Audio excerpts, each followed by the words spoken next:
बिस्मिल्लाहिर्रहमानिर्रहीम अस्सलाम वालेकुम everyone, my name is Aksar Saeed. Welcome back to my YouTube channel. आज के इस लेक्चर में हम डिस्कस करने जा रहे हैं एक नावल जिसका नाम है अ पैसेज टू इंडिया, और उसे लिखा है E.M. फोस्टर ने, जिसे हम एडवर्ड मॉर्गन फोस्टर कहते हैं। और इसकी एडवर्ड मॉर्गन फोस्टर की बायोग्राफी और उसके साथ ही उसके कुछ मेजर वर्क्स वगैरह के बारे में हम डिस्कस कर चुके हैं लास्ट वीडियो में। उसमें हमने इसकी शॉर्ट समरी देखी, इसके कैरेक्टर्स वगैरह डिस्कस किए थे, वो वीडियो आप वहाँ से देख सकते हैं।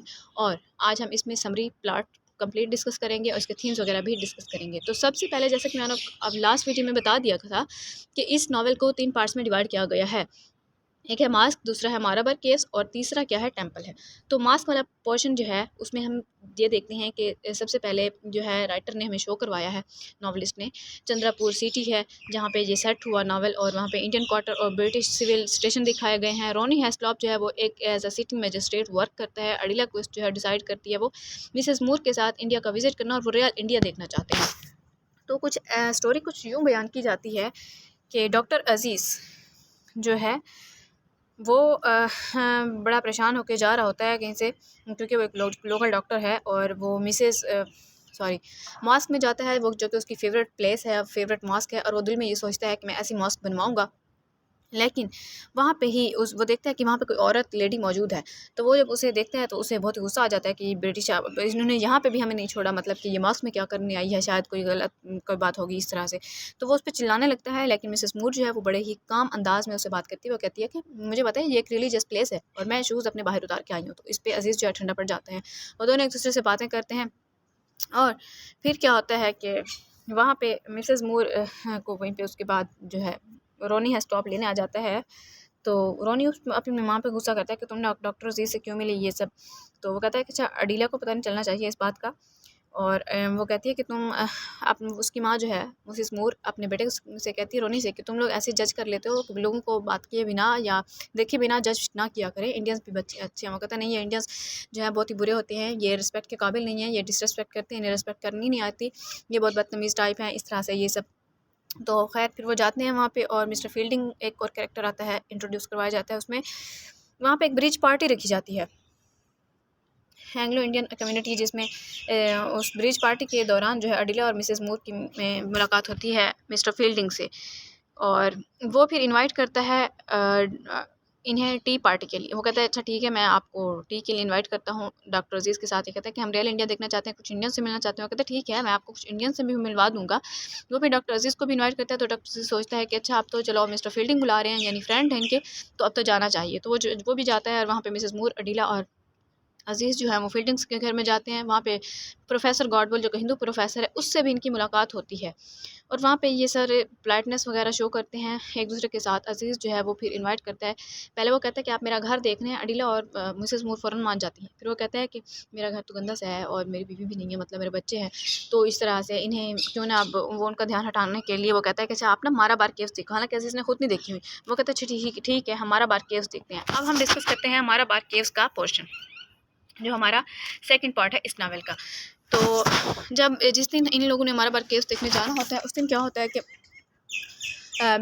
जो प्रोफेसर गॉडवेल और मिस्टर फील्डिंग है, हालांकि सारा कुछ इनका इंतज़ाम मिस्टर फील्डिंग ने करना होता है, वहाँ पे मैनेज करना होता है, इन दिखानी होती हैं, और इसकी ज़िम्मेदारी उसकी होती है। लेकिन एट द एंड ट्रेन से, यानी वो उनकी ट्रेन छूट जाती है, ये लोग सवार हो जाते हैं ट्रेन में। तो वहाँ पे यानी अब सारी ज़िम्मेदारी आ गई डॉक्टर अजीज़ पे। तो जब वहाँ पे ये पहुँचते हैं तो केव्स क्योंकि इतनी बड़ी बड़ी होती हैं, स्टार्ट में ही जो है मिसेस मूर की तबीयत थोड़ी ख़राब होने लग जाती है। वो कहती हैं कि मेरा ज़रा दम घुट रहा है, मैं बाहर बैठ जाती हूँ, आप लोग जाओ, अडिला को ले जाओ। और वहाँ पे ये फिर, क्योंकि अज़ीज़ को खुद नहीं पता होता कि कैसे कैसे जाना है, तो वो एक गाइड रख लेते हैं कि जो इन्हें गाइड करेगा, यानी हमें गाइड करेगा, वो केव्स वगैरह दिखाएगा।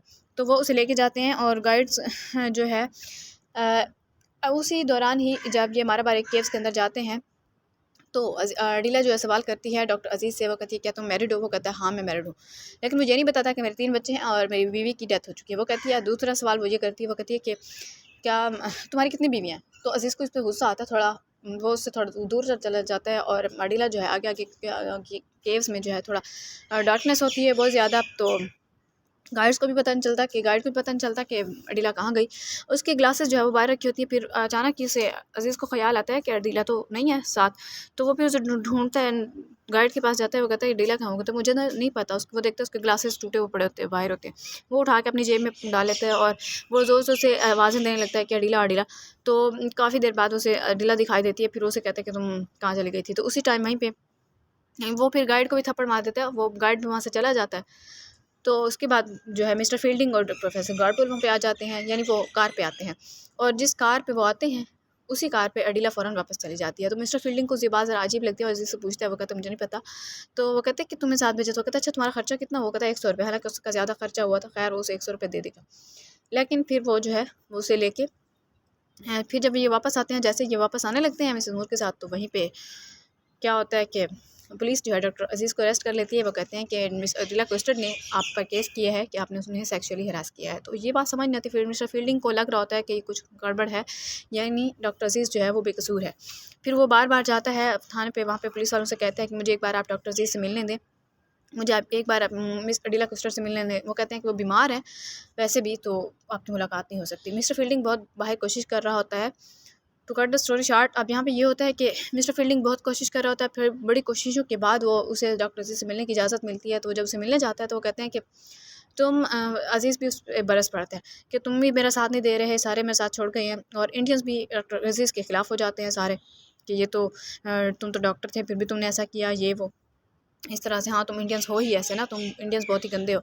तो उसी दौरान क्या होता है, मिसेस मूर कहती हैं कि मैं जाना चाहती हूँ वापस। और क्योंकि रोनी भी कहता है कि ठीक है, लेकिन वहाँ पे टिकट नहीं हो रही होती। फिर भी रोनी जो है ज़्यादा पैसे वगैरह भर के, क्योंकि सिटी मजिस्ट्रेट है तो वो ज़्यादा पैसे वगैरह भर के उसकी टिकट करवा के उसे वापस इंग्लैंड भेज देता है। अब अचानक पता चलता है कि मिसेस मूर की डेथ हो गई है उसी ट्रायल के दौरान। और मिस अडीला क्विस्टेड अब थक हार के मिस्टर फील्डिंग भी बैठ गया है। अब क्या होता है एट द एंड, अडीला को लगता है कि कहीं कुछ मैंने गलत कर दिया है। तो वो अपनी मिस्टेक को रियलाइज़ करती है और फिर वो अचानक ही, यानी इंडियन जज भी एक इंडियन आ जाता है।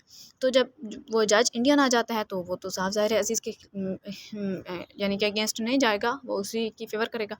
लेकिन फिर अडीला खुद ही मान जाती है और कोई कुछ नहीं कहता। अडीला ही जाके अपने केस वापस ले लेती है और वो कहती है कि अज़ीज़ बेकसूर है। तो इस बात पे रोनी को बहुत गुस्सा आता है। वो अपनी एंगेजमेंट उसे तोड़ देता है और इस तरह से अज़ीज़ और फील्डिंग के दरमियान भी ब्रेकअप हो जाता है।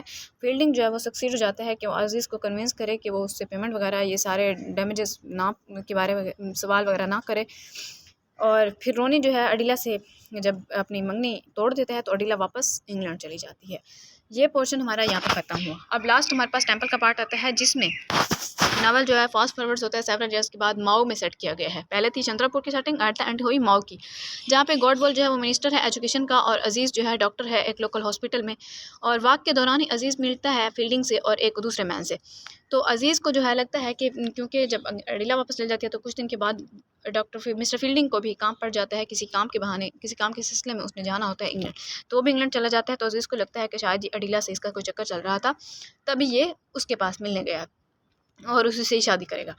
लेकिन अब यहाँ पे अचानक ही जब इसकी मुलाकात होती है मिस्टर फील्डिंग के साथ और एक और आदमी के साथ जिसका नाम होता है राल्फ मूर, जो कि मिसेस मूर का तीसरा बेटा है। तो वहाँ पे अजीज़ को अपनी मिस्टेक का एहसास होता है। फिर उसे पता चलता है कि मिस्टर फील्डिंग ने अडीला क्विस्टर से शादी नहीं की, बल्कि उसने स्टीला मोर से शादी की है, जो कि मिसेस मूर की डॉटर है। और अजीज़ का एंटागोनिज्म जो है वहाँ पे वो फील्डिंग के साथ ख़त्म हो जाता है। और फिर अजीज़ और फील्डिंग हॉर्स राइड करती हैं इकट्ठे ही और रियलाइज़ करते हैं सर्कमस्टांसेस को। और नावल जो है वहीं पे एंड हो जाता है जहाँ से स्टार्ट हुआ था कि the novel ends as it happens with the main question, is it possible for an Englishman and an Indian to be friends, कि क्या वो फ्रेंड्स हो सकते हैं। तो अजीज़ कहते हैं कि जब तक इनके प्रेजुडिसेस ख़त्म नहीं हो जाते तब तक नहीं, लेकिन इनकी पार्टीशन भी ज़रूरी है, तब तक ये फ्रेंड्स होंगे। तो ये था हमारा आज का लेक्चर, जिसमें नावल्स की प्लॉट हमने डिस्कस की और उसके बाद हम थीम्स डिस्कस करने जा रहे हैं। इसमें इंपीरियलिज्म का थीम दिखाया गया, कॉलोनियलिज्म का थीम दिखाया गया, रेस दिखाया गया कि किस तरह से क्या हुआ, वुमेन रोल दिखाया गया कि किस तरह से हेलुसिनेशन होती है अडीला को, और लव एंड फ्रेंडशिप भी दिखाया गया, रिलीजन एंड नेचर का थीम भी दिखाया गया है। और ये था हमारा आज का lecture. I hope it's clear to all of you. Thank you very much. अल्लाह हाफिज़।